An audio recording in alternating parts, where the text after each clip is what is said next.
Remember, there are two ways we can use support vector machines in scikit-learn. And by ways, I mean there are two different classes.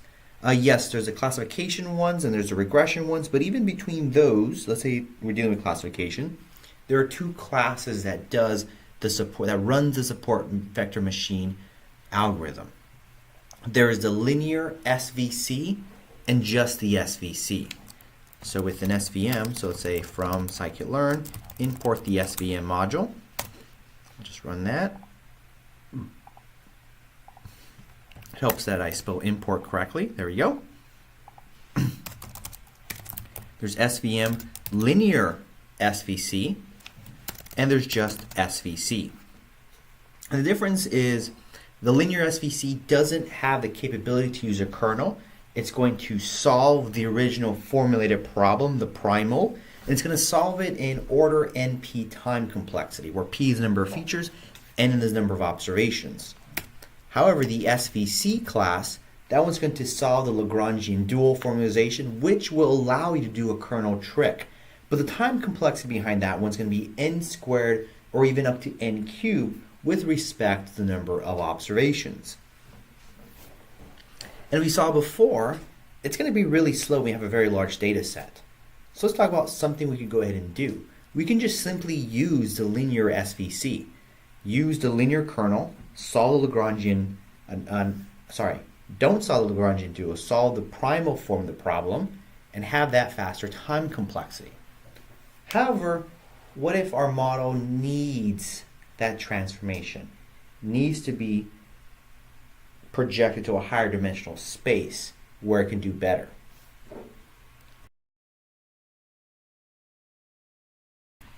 If that's the case, then that's going to indicate that we should use the SVC or the SVR, depending whether we're doing classification and regression.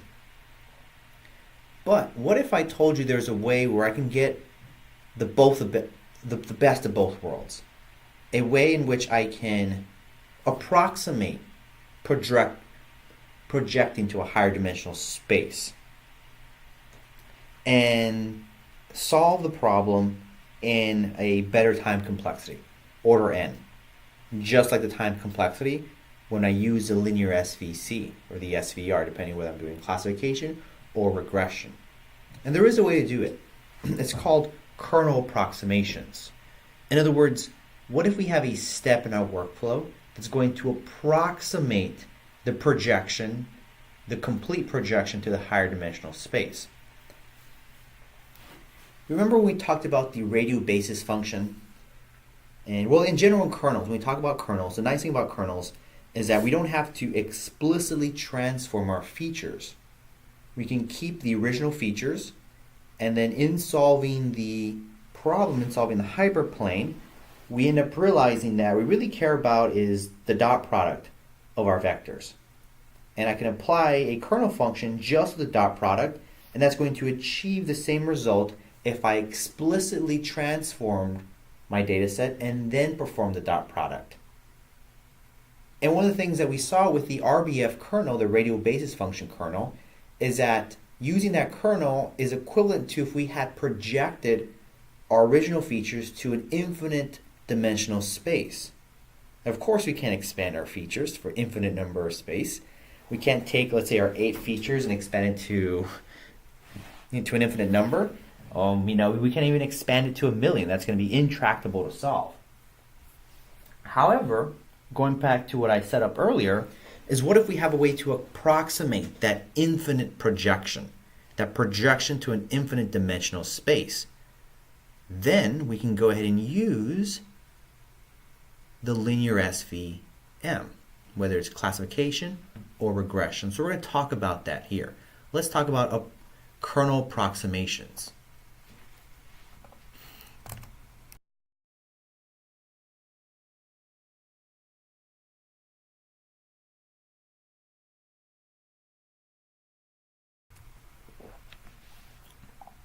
So a workflow, let's consider a workflow, is here comes our data. We're going to pass it to a transformer, a step, that's going to approximate the kernel we're going to use. So kernel approximation. Here comes a transformed space. and then we pass it to our SVM. Linear SVM.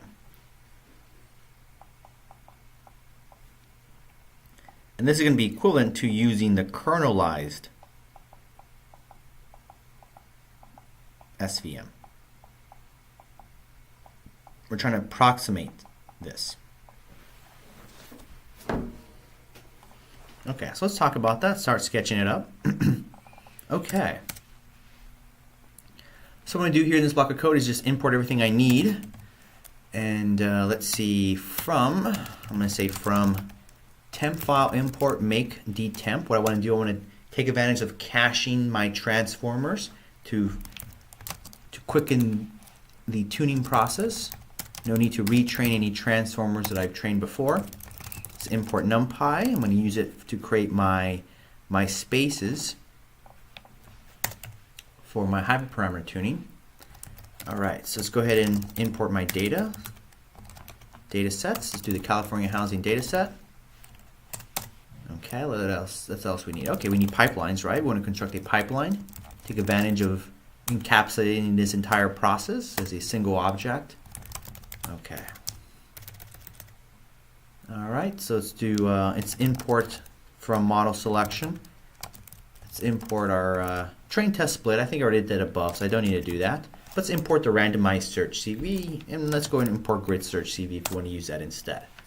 So we have our both options there. And we already imported our SVM module, so we got that.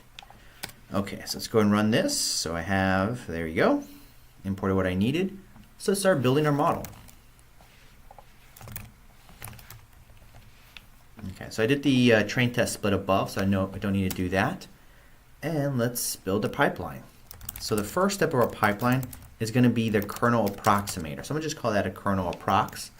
And, well, I haven't even imported that. So let's go and see. Let's go and import it. Where should I import it? I believe it's in its own module called kernel approximations. So kernel approximations import. We're going to import one called the Nystrom. I'm not sure how to pronounce it properly, but I call it the Nystrom, the Nystrom transformer. Okay. And as always, it's always good that we look at the documentation when we're going to use a new tool. So let's see what this says here. Approximate a kernel map using a subset of the training data. So constructs an approximate feature map for an arbitrary kernel using a subset of the data as a basis. So this is what we want. We want to use a transformer that's going to approximate this projection. We can choose the kernel we want to approximate. By default, it suggests it's RBF. So let's go ahead and use the default. And notice here we also choose the gamma. And since we're going to use the RBF, we don't have to play around with the degree and coef, but this would correspond to the other hyperparameters if we had used something like the sigmoid or the poly. We're going to stick with using RBF. So we only need to modify gamma. An n number of components is something we want to consider as well. Number of features to construct. So in other words, this is going to control how many parameters it's going to use to approximate the projection. We discussed before that RBF projection using the RBF kernels, like project into an infinite space. We can go to approximate that by using maybe 100 components, something like that. Of course, we use more and more components, the better the approximation. The default's 100, so let's go ahead and use the default, see how well that performs, and we can adjust accordingly. Okay, so kernel approx, Nystrom. RBF was the default, but let's just be explicit about it. Helps with readability when someone looks at our code. Or for future use, you might forget what the default value was. Let's choose 100 components, yes, as the default, but let's be explicit about it. Okay. And notice I didn't choose the value of gamma because I want to tune that value. I want to tune the gamma value. One last thing we should discuss is in this process, before this step had a hyperparameter called gamma, along with the hyperparameters for SVC like the R, and since we're doing regression, things like the epsilon. I think I said R, but I meant C. So because of that, we could have, in our pipeline, had a step that performed the hyperparameter tuning. And that's what we did, at least what I did up above here. Notice that last step is the random search. But in this case, I want to tune not only the hyperparameter for my SVM, but I also want to tune the hyperparameters of my kernel. So because of that, since I want to tune the hyperparameters of not just the final estimator, that predictor, but also the upstream transformers, then I got to pass my pipeline to something like grid search or randomized search.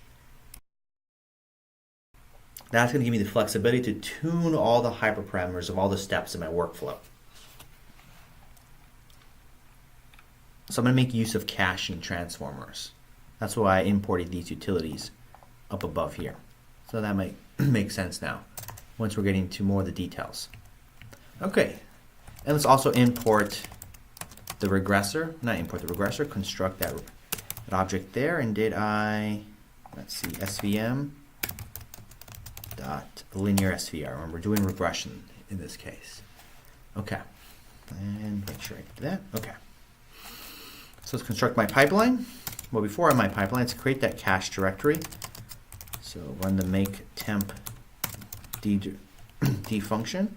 All right, so I got that cache directory. Let's go and construct my pipeline. First step is going to be the projection step. I'm going to call that just projection. Kernel approximator. Feel free to use your own names, whatever makes sense for you. And the next step is going to be the actual regressor. So right there. And RGR. Let's pass the keyword memory. We're going to pass the caching directory. There we go. Okay. And then let's construct that param grid.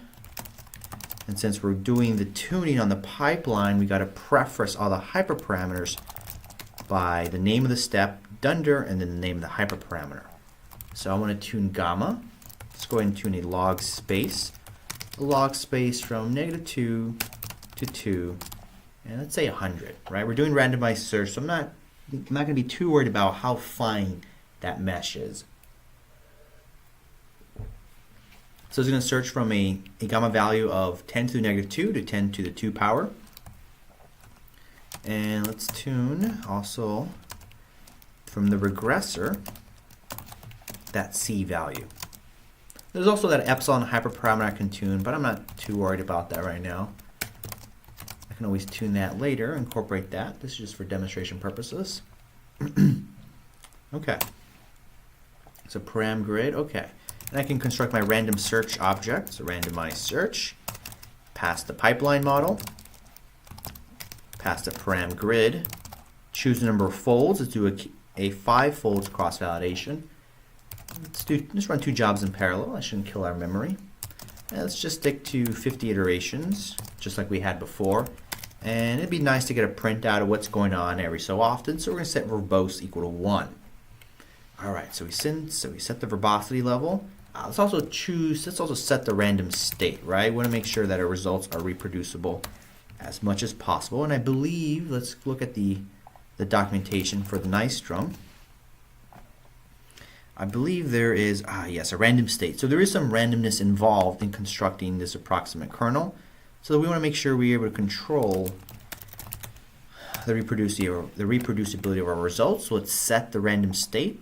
In this case, I'm going to just set it equal to 0.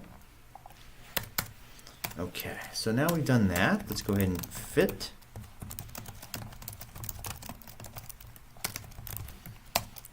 And after we fit, let's make sure we delete that cache directory, that temporary one we constructed.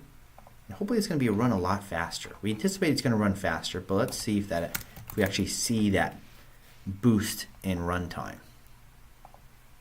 Okay. So far, so good.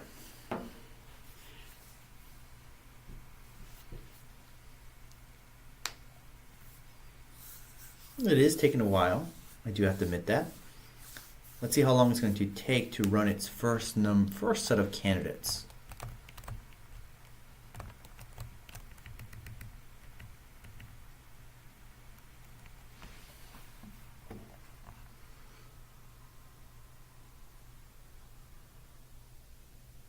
Okay, so it looks like in about half a minute, it went ahead and did its first 50 candidates or 50 tasks. I believe it defines a task as a fit, if I remember correctly. So there's 50 candidates, 5-fold, so 250 times that the tuning needs to invoke the fit method. So it's done about a fifth of that already, 20%. So at this rate, it's going to be about a couple of minutes. So in the meantime, what I want to point out, let's go ahead and look at the documentation further. In fact, there is in scikit-learn a page all about kernel approximations. So there we go. It's a page for kernel approximations. Right, so it's sort of a nice summary of the stuff we discussed. Okay, let's see. Yeah, so it's got the Nyquist. But as well as the Nyquist, there's also a way a kernel approximator all devoted to the radial basis function. The nice thing about that one is that it can be used to approximate more than just the RBF. So if you want to, for some reason, approximate some other kernel, Nystrom is going to give you that flexibility. But there is one called the RBF sampler that is all devoted to approximating that RBF kernel. So we're going to play around with that later after it finishes running. But yeah, so it's sort of a nice little overview of the exact algorithm that's going on and the mathematical details. Okay, so this is still going on. So yeah, so it's still a little slow, but remember we are training about 20,000 points. But notice it's gonna be a lot. It's a lot faster this time.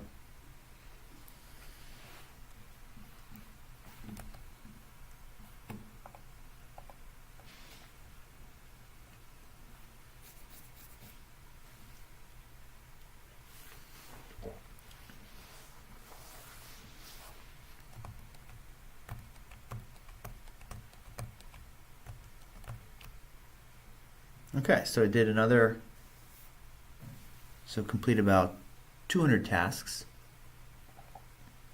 So it needs a last amount just to be finished.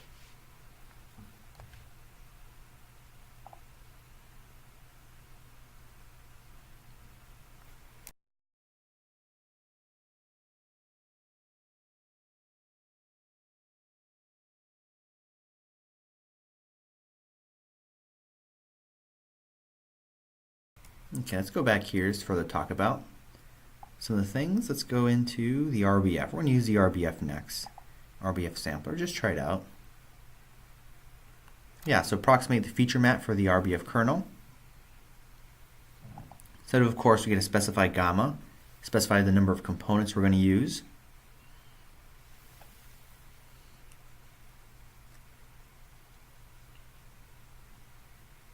And notice in this example here, well, looks like it finished running, so let's go back to it. Okay. All right, so that took about 3 minutes, 4 minutes if we round up, compared to over an hour and a half, right? Let's see. Let's see how well our model performs. Let's do score. Let's pass X train and Y train and see how well it does on the training data set. Ooh, looks like it did pretty horrible there, right? Pretty much close to 0. That can't be good. Let's see how well it does on the test set. Probably not any better. Yeah, pretty much comparably bad. And random search due to the best score. And that also does comparably bad. So I know the mistake that I did here. I intentionally made a mistake when I constructed my workflow. Do you know? But go ahead and if we go back up and we look at our workflow, do you realize the mistake that I made? What did I do wrong? What am I not doing that's going to kill my model's performance? So the first step is to approximate the kernel, and then I pass it to the SVM.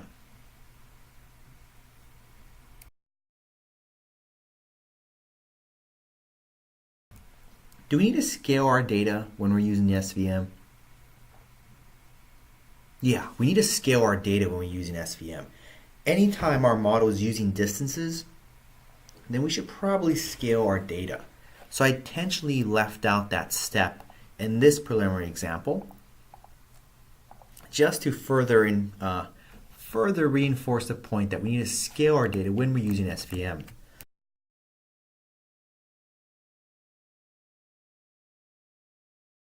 Okay, so let's go ahead and do that. All right. So I'll just make up here, let's go ahead and, where is it? Pre-processing, import, standard scalar. Let's go ahead and create that step. So I can just create a transform called scalar, standard scalar. Make sure I run this. I'll have to make that mistake where I write in the new code and I forget to run. All right. And that's going to be the first step of my pipeline. Scalar.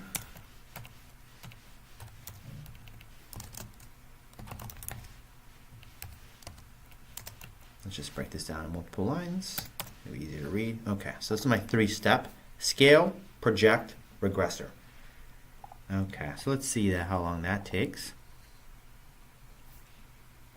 Should be slightly faster.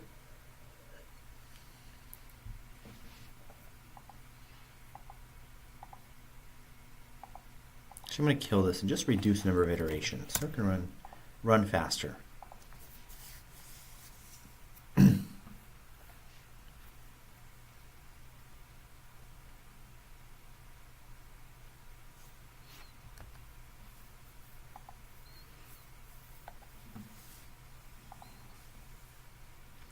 Okay, the other thing I want to talk about is with SVM, we cannot apply online learning. SVM, the way it's written, we cannot apply online learning. Online learning just means the capability for a model to be retrained with only the additional data points that we have. For example, let's say you train a model with an initial training set and you come across a new data points that you have the labels. And you want to use those new data points to retrain the model, further tweak the model's performance using that additional data. If a model is incapable of online learning, that means you need to retrain the model using the old training set plus the new points you acquire, the new points that you have. And that's going to be a problem because what if you're always going to have access to new points? It'd be really annoying that you have to always continually retrain the model with an ever-growing training set, right? We see the problem with those time complexities. It's going to really slow down the training process. However, if a model is capable of online learning, that means that you can tweak the model, retrain the model by only using those new data points. That's what, if a model is capable of that, it's capable of online learning. In scikit-learn, those models that have the capability of online learning, they're going to have a method called partial fit. You first invoke fit, which is going to use the initial data set to train the model. Then afterwards, if you want to further train the model, but only using the new points, instead of calling fit, you'd call partial fit. Okay, so this ran here. I'll pick up that point just a bit later.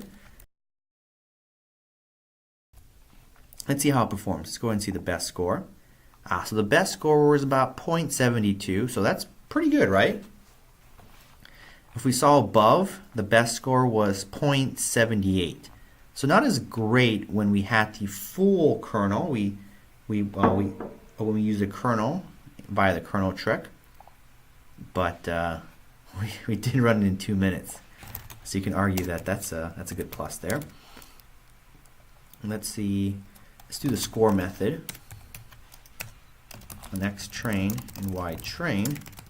Although you can argue that this is not a fair comparison since I only did 25 iterations. Okay, so it looks like the train score is pretty close to the the cross-validation. Let's see how it performed in the test. And yeah, so pretty comparable. So there's very little overfitting that we have in our current model. Okay, let's see what happens if I bump up the number of, the number of components in the kernel. So instead of using 100 components, go and use 20. Remember, this is going to correspond to the number of features that we generate. In other words, I have my kernel approximator. If I do transform on x of train, if I look at its shape, it should be 100 features. Not fitted because this one has not been fitted. Let's see if I can just do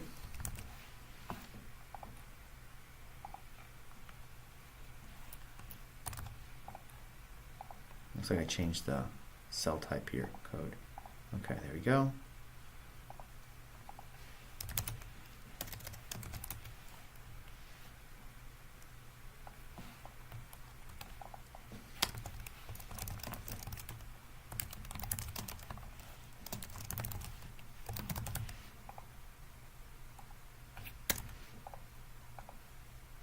Yeah, there you go. So I said 100 components. There you go. The output data set is 100 components. All right, so let's bump it up to 200, see how well we perform. We have 200.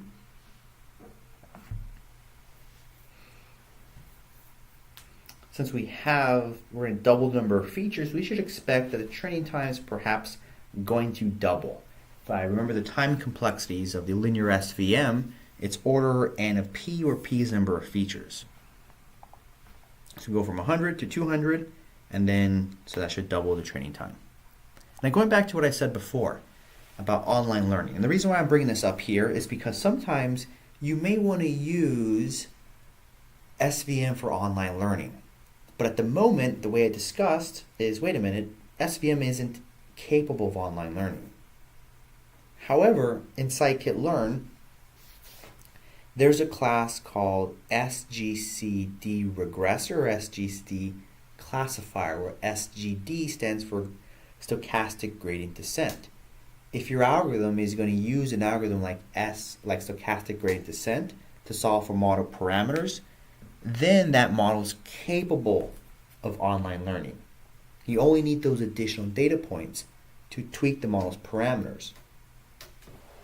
The nice thing about the SGCD regressor classifier class in scikit-learn is that if you use this class, you can, depending on the cost function you use, you can go ahead and be basically using SVM or using something like logistic or linear regression. Remember, one of the things that we saw through these lectures about support vector machines is that they're going to differ. The main difference between, let's say, SVMs and linear and logistic regression is the cost function. That's one way to view the main difference between the two models, is the cost function. For logistic regression, it's going to use a log loss, or cross entropy. For linear regression, it's going to use a square loss. SVM is going to use a hinge loss for classification, and for regression is going to use a well loss cost function.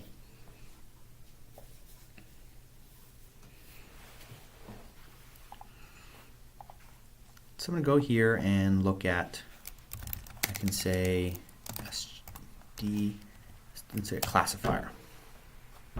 Pull out documentation while we have that running. No need just to sit here and stare at the screen. So the loss, so see right there, we can go ahead and adjust the loss function we use. So if we use a hinge loss, then we have a linear SVM. There's also log, which is going to use model logistic regression. So now we see, if I want to apply online learning and have the capability to approximate kernels, then I would use something like the Nystrom or the RBF sampler, followed by the SGC regressor classifier, making sure that I choose the loss, whether I want a hinge loss or a log loss, or I want a well loss or a square loss.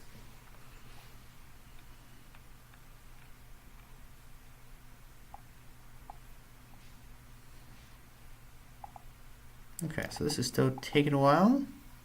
Should be almost done. Remember, I doubled the number of features. The main thing I want to be concerned about here is see how well the performance boost. See, so we look at here epsilon. So epsilon sensitive loss functions, only for loss Huber, or epsilon insensitive.